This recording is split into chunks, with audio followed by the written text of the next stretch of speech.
हरे कृष्णा। ज्येष्ठ मास के कृष्ण पक्ष की अपरा एकादशी की आप सबको शुभकामनाएं। हमें आशा है कि आज आप इस एकादशी का पूर्ण श्रद्धा और कृष्ण चेतना के साथ पालन कर रहे होंगे। हमें ये भी विश्वास है कि आज के दिन में अपना अधिक से अधिक समय भगवान श्री कृष्ण की हरि कथा श्रवण करने में व्यतीत कर रहे होंगे। आज आप जितनी श्रद्धा और निष्ठा पूर्वक दृढ़ता पूर्वक एकादशी व्रत का पालन कर रहे हैं, उसी प्रकार आपको द्वादशी पर इस व्रत का पारण भी करना होगा। क्योंकि हमारे शास्त्रों में कहा गया है, जिस प्रकार स्नान किए बिना सरस्वती नदी में पैर डालने से अपराध लगता है, उसी प्रकार एकादशी व्रत का पालन करके निर्धारित समय में अगर उसका पारण ना किया जाए तो वो एकादशी अपूर्ण मानी जाती है।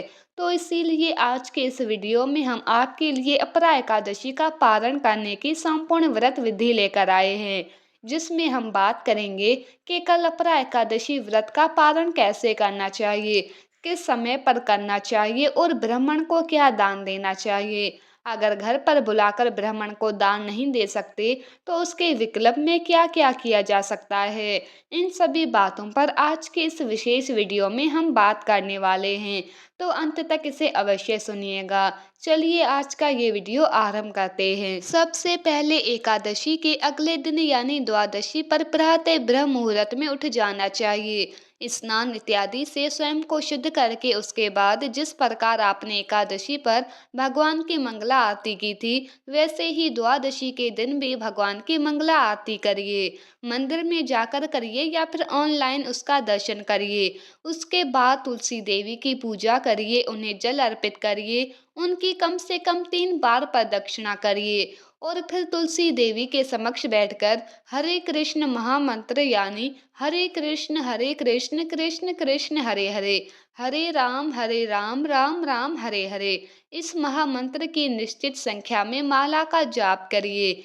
जब आपकी प्रातःकालीन दैनिक पूजा कार्य समाप्त हो जाए तो फिर भगवान को अर्पित करने के लिए अपनी क्षमता अनुसार कुछ स्वादिष्ट और सात्विक अन्न भोग तैयार करिए। उसके बाद उसमें तुलसी पत्र रखकर उसके ऊपर गंगा जल छिड़कर भगवान को प्रार्थना करते हुए अर्पित करिए।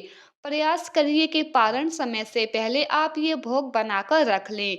इसके पश्चात यदि संभव है तो अपने घर में किसी वैष्णव या ब्राह्मण को आमंत्रित करें, उन्हें सम्मान पूर्वक आसन पर बिठाएं और भगवान को जो भोग अर्पित किया गया था उसी को प्रसाद के स्वरूप में उन्हें अर्पित करें। जब वह प्रसाद से संतुष्ट हो जाएं तो अपनी क्षमता के अनुसार उन्हें कुछ ना कुछ दान अवश्य दें। इस व्रत का पालन करते समय दान देना अत्यंत आवश्यक है।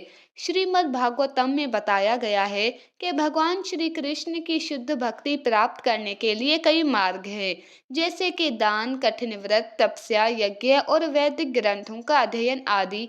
विशेष रूप से पवित्र एकादशी के दिन कठिन व्रत के साथ साथ दान देने से उसका पुण्य फल अनेक गुना बढ़ जाता है।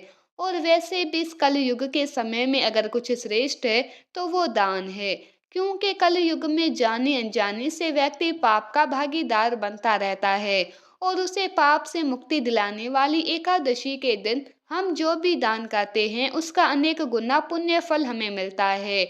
और घर में आने वाली लक्ष्मी का भी शुद्धिकरण दान के माध्यम से किया जा सकता है। और जब एकादशी निमित्त हम कोई दान करते हैं तो घर में लक्ष्मी का निवास रहता है और जीवन में आने वाली आर्थिक समस्याओं का निराकरण होता है।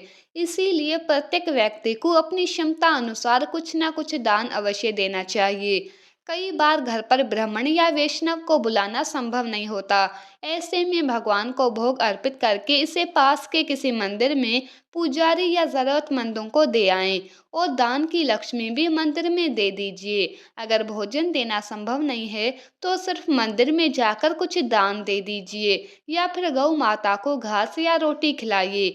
यदि समय की कमी है और ये भी नहीं कर सकते तो घर पर ही भगवान से प्रार्थना करिए, एकादशी व्रत उन्हें समर्पित कीजिए और अगर ऑनलाइन दान देने की सुविधा उपलब्ध है तो योग्य स्थान पर दान दीजिए। अगर नहीं है तो दान की लक्ष्मी अलग रख लें और जब भी मंदिर जाएं तो वहां दान कर दें।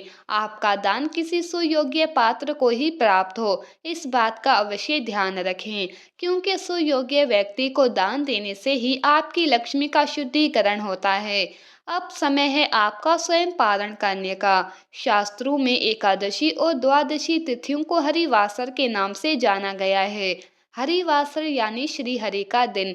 अतः एकादशी और द्वादशी को विशेष रूप से श्री हरि के निमित्त समर्पित होना चाहिए। एकादशी के दिन उपवास और द्वादशी के दिन निर्धारित समय पर पारण करना ही संपूर्ण एकादशी व्रत कहलाता है। और इस प्रकार संपूर्ण एकादशी व्रत का पालन करने से उसी क्षण मनुष्य के लाखों पापों का नाश हो जाता है। ऐसा हमारे शास्त्रों का कथन है। और इस प्रकार वैष्णव भोजन और दान देने के बाद अब पारण समय के अंदर ही आप भगवान से प्रार्थना करते हुए स्वयं भी एकादशी व्रत का पारण करें। अब जब स्वयं आप पारण करने जा रहे हैं तो सबसे पहले भगवान के समक्ष बैठकर हाथ में गंगा जल लेकर एकादशी के दिन जो संकल्प लिया था उसे भगवान को अर्पित कर दीजिए और प्रार्थना कीजिए कि हे पूर्ण पुरुषोत्तम भगवान श्री कृष्ण, आज सर्व पापों का नाश करने वाली पुण्यमय पवित्र द्वादशी तिथि मेरे लिए प्राप्त है। इसमें मैं पारण करूंगी। प्रसन्नता पूर्वक इसका आप स्वीकार करिए और मुझे आपकी शुद्ध भक्ति और सेवा प्रदान कीजिए। और फिर भगवान का स्मरण करते हुए भगवान को जो भोग अर्पित किया था उसी प्रसाद को लेकर अपना पारण करिए। इस प्रकार भगवान से प्रार्थना करते हुए एकादशी का फल भगवान के चरणों में अर्पित करिए। अब देखिए, आदर्श स्थिति तो यही होती है कि आप जगन्नाथ जी के पुरी में मिलने वाले सूखे चावल लेकर उसी से व्रत का पालन करिए। लेकिन अगर वो चावल आपके पास नहीं है तो आप भगवान को अर्पित कोई भी अन्नयुक्त प्रसाद से पारण कर सकते हैं। जिन्होंने निर्जल व्रत रखा था वो जल के साथ पारण करें। जिन्होंने जल के साथ व्रत रखा था वह फल या दूध के साथ पारण करें। लेकिन जिन्होंने एक समय फल, दूध या एकादशी प्रसाद लिया था उन्हें अन्न युक्त प्रसाद के साथ ही पालन करना चाहिए। तो इस प्रकार आप संपूर्ण विधि विधान से पूर्ण मनोभाव और श्रद्धा से एकादशी व्रत का पालन कर सकते हैं। इस पारण वीडियो को आप उन लोगों को शेयर कर सकते हैं जिन्होंने आज एकादशी व्रत रखा है या फिर जिसे पारण के विषय में ये जानकारी नहीं है। तो चलिए इस परम मंगलमय और सर्व मनोकामना पूर्ण करने वाली इस एकादशी का पूर्ण श्रद्धा और भक्ति भाव से पालन करते हैं और परम भगवान श्री कृष्ण से यही प्रार्थना करें कि वह हमें सदा सर्वदा अपने चरण कमलों में स्थान प्रदान करें।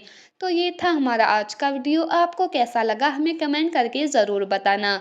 और हाँ, अगर चैनल पर नए हैं तो जल्दी से चैनल को सब्सक्राइब कर दो ताकि आने वाली वीडियोस के नोटिफिकेशन आपको समय से मिल सके। धन्यवाद।